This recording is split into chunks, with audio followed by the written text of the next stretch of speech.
कब भागेगा बीसीजी? जी हाँ, आपके और हमारे सभी के मन में एक ही सवाल है। मार्केट जब ऊपर जाता है, डेली हम लोग देखते हैं भाई यूएस मार्केट पॉजिटिव है, बस आज तो बीसीजी ऊपर जाएगा।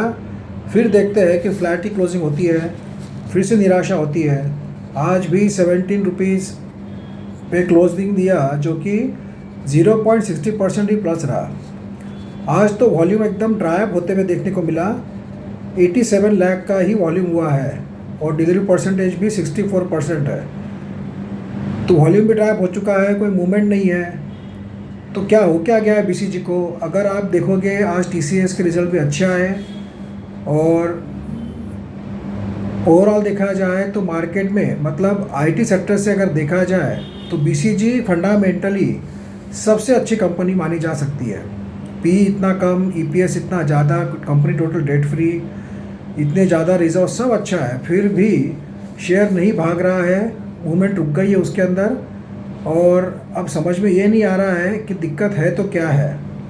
कभी कभी ऐसा लगता है कि ऑपरेटर लोग चाहते हैं कि इसको टोटली एएसएम लिस्ट से बाहर निकले, इसका सर्किट लिमिट 20% हो, उसके लिए वो जानबूझ के उसको मूवमेंट नहीं दे रहे क्या? ये सोचने वाली बात है। नहीं तो देखा जाए तो म्यूचुअल फंड का जो डेटा आया था तो हर एक म्यूचुअल फंड ने अपना होल्डिंग ब्राइटकॉम ग्रुप में बढ़ाया और ब्राइटकॉम ग्रुप पे अपना भरोसा बताया। नहीं तो सेबी की सेकेंड इंटरिम ऑर्डर आने के बाद देखा जाए तो सभी म्यूचुअल फंड ने अपना होल्डिंग गायब कर देना चाहिए था, बेचकर निकल जाना चाहिए था, पर उल्टा उन्होंने होल्डिंग बढ़ाया है। तो ये कहीं ना कहीं एक पॉजिटिव इंडिकेशन देता है सभी इन्वेस्टर लोगों के लिए। उसके बावजूद भी देखा जाए तो ब्राइटकॉम ग्रुप में तेज़ी नहीं आई। क्या होता है, एक एक न्यूज़ आ रही है बट एक एक न्यूज़ बेकार हो रही है। तेलंगाना हाईकोर्ट का स्टे ऑर्डर आया, वो भी न्यूज़ का कोई फ़र्क नहीं पड़ा। म्यूचुअल फंड का होल्डिंग बढ़ा, उसका अभी कोई फ़र्क नहीं पड़ा। अब भागने के लिए मार्केट भी पॉजिटिव हो चुका है, उसका अभी कोई फ़र्क नहीं पड़ रहा है। तो फ़र्क पड़ेगा किसका? तो देखिए फ्रेंड्स, मार्केट को एक्सपेक्टेशन है कि सीईओ सीएफओ अपॉइंट होना चाहिए। वो अभी तक एक बड़ा मेजर पॉइंट है जो पेंडिंग है कंपनी की ओर से। उससे भी बड़ा मैटर है ऑडिटर अपॉइंट होना चाहिए। जब तक ऑडिटर अपॉइंट होगा नहीं तो ये सब बातें पेंडिंग रहेगी। एजीएम की बात, फिर Q2 का रिज़ल्ट, ये सब डिले होने वाला है। तो इसके कारण भी कहीं ना कहीं मार्केट एक पॉजिटिविटी का इंतज़ार कर रहा है कि ऐसी कोई बड़ी न्यूज़ आ जाए जिसके कारण फिर से हमें तेज़ी देखने को मिले। एजीएम के लिए तो एक्सटेंशन मिल गया है, बट December 31 तक तो एजीएम होना ज़रूरी है, उसके लिए चाहिए ऑडिटर। तो ये भी काफ़ी कॉम्प्लिकेशंस है। और प्रॉब्लम क्या हो गया है कि अभी जो मैनेजमेंट है, इंडिपेंडेंट डायरेक्टर्स, वो डे टू डे काम देखने वाले लोग नहीं होते हैं, वो आते जाते रहने वाले लोग होते हैं। मेन की पर्सन कौन होता है? CEO and MD and CFO. तो ये चीज़ें, यही लोग जो है जो अभी मैनेजमेंट में नहीं है। वैसे देखा जाए तो आईटी कंपनी है ब्राइटकॉम ग्रुप, और ज़्यादा इनका रेवेन्यू अलग अलग सब्सिडरी से आता है और सब सब्सिडरी में पोस्ट पर लोग हैं। ऐसा नहीं है कि भाई भारत से सीईओ और सीएफओ को हटा दिया गया तो उसको देखकर घबरा कर बाकी सब्सिडरी के लोगों ने भी रिज़ाइन कर दिया, कंपनी छोड़ के चले गए। ऐसा कुछ भी इफ़ेक्ट हमें देखने को नहीं मिला। सब सब्सिडरी का काम चल रहा है और ज़्यादातर रेवेन्यू तो वहीं से आता है। तो इसीलिए देखा जाए तो उससे कोई ज़्यादा फर्क नहीं पड़ना चाहिए। बट फिर भी मार्केट कहीं ना कहीं कुछ ना कुछ कारण से थोड़ा सा वेट कर रहा है कि जब तक ऐसी कोई बड़ी पॉजिटिव न्यूज़ नहीं आती है, शेयर में तेज़ी आना नहीं है। अब जो ट्रिगर हम लोग एक्सपेक्ट कर सकते हैं, शेयर होल्डिंग पैटर्न कंपनी की ओर से डिक्लेयर होना चाहिए, जो कि उनको करना पड़ेगा 20 तारीख तक। काफ़ी कंपनियां तो 15 तारीख तक ही कर देती है, बट चलो 20-21 तारीख तक भी किया तो भी वो भी एक बड़ा ट्रिगर हो सकता है कंपनी के लिए। Q2 के रिजल्ट का डेट ये भी डिक्लेयर होना ज़रूरी है। अब सवाल ये है कि ऑडिटर अगर अपॉइंट नहीं हुआ बाई चांस, तो इंडिपेंडेंट डायरेक्टर के साइन से टेंटेटिव Q2 की रिजल्ट भी कंपनी पब्लिश कर सकती है। ब्राइटकॉम ग्रुप की ऐसी एक ही कंपनी जनरल देखी जाएगी मार्केट में कि जो आउटलुक देती है कंपनी या जो प्रोजेक्शन देती है उसको अचीव करती है।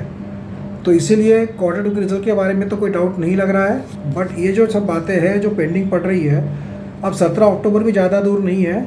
17 अक्टूबर को तेलंगाना हाईकोर्ट में ईडी की ओर से कोई एफिडेविट या कोई पुख्ता सबूत, कोई प्रूफ जो है जिसके कारण फेमा लागू हो, ऐसा कुछ आता है या ईडी बैकआउट हो जाती है।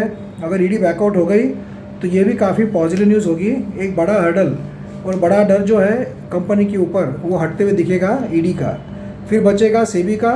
तो अब सेबी का जो है जब तक बाकी चीज़ें कंपनी की ओर से फर्निश नहीं होती है, जब तक उसको भी डिले हो रहा है, तो ये थोड़ा सा वेट एंड वॉच का सिचुएशन है। देखिए ब्राइटकॉम ग्रुप में इस पार या उस पार दोनों हो सकता है। मतलब सब बातें 3-4-6 महीने में सब क्लियर होने के बाद ये भी हो सकता है कि कंपनी अपने रियल वैल्यू, जो कि आज में कंपनी का जो रेट होना चाहिए था, जो फंडामेंटल्स है, जो एक्चुअल अगर समझे जाए वो हिसाब से 100 से 150 के रुपीज़ के लेवल पर ब्राइटकॉम ग्रुप का शेयर होना चाहिए था, बट अभी चल का रहा है 16 रुपीज़ 17 रुपीज़ ये रेट में चल रहा है। तो दोनों बातें हो सकती है कि सब एक बातें क्लियर हो जाए और कंपनी का शेयर फिर नॉन स्टॉप अपर सर्किट में जाए, ये एक पॉसिबिलिटी है। दूसरी पॉसिबिलिटी ये है कि समझो नया ऑडिटर अपॉइंट हो, उसने कोई उसके नोट्स में कोई नेगेटिव पॉइंट निकाला उसने कि भाई मेरे हिसाब से ये सही नहीं है, वो सही नहीं है, और बातें कुछ नेगेटिव निकले बाय चांस, तो फिर वो बात अलग है। बट अब इतने सालों से जो कंपनी जो रेवेन्यू और प्रॉफिट सब बता रही है और हमने देखा है कि सब्सिडरी का भी काम चल रहा है, तो वो हिसाब से तो रेट सब ठीक, काफ़ी अंडर वैल्यूड शेयर है अभी भी ब्राइटकॉम ग्रुप का। तो काफ़ी बातें क्लियर होना ज़रूरी है। तो इसीलिए मैं यही कहना चाहूँगा आप लोगों को कि आपको स्ट्रॉन्ग कन्विक्शन होगा कि सब कुछ ठीक है तो बने रहिए।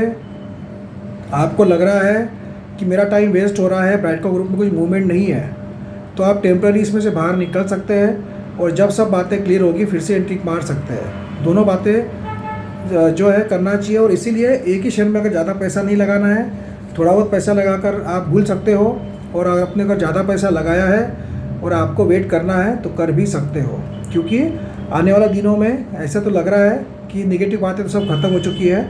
अब जो भी न्यूज़ आएगी पॉजिटिव ही आना चाहिए।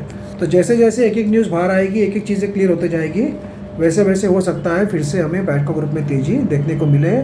तो आशा करते हैं कि और कोई बड़ी कोई पॉजिटिव अपडेट कंपनी की ओर से आ जाए और शेयर में जो रुका हुआ है, शेयर एक ही जगह घूम रहा है, वो फिर से तेज़ी की ओर अग्रसर हो जाए। Thank you friends.